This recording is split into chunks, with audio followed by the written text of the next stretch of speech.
దశకంలో రెండో శ్లోకమ్మా.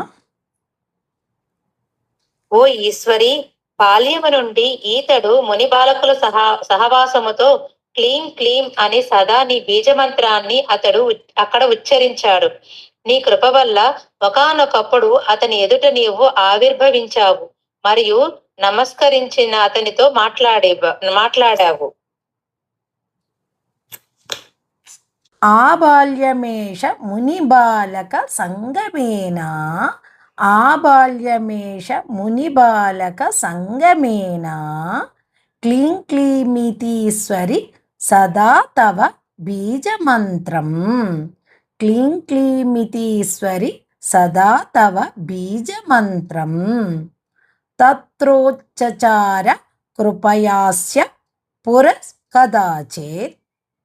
తత్రోచ్చచార కృపయాస్య పురఃకదాచిత్ ఆవిర్బభూ విదనతం తమభాషదాశ్చ. ఆవిర్బభూ విదనతం తమభాషదాశ్చ.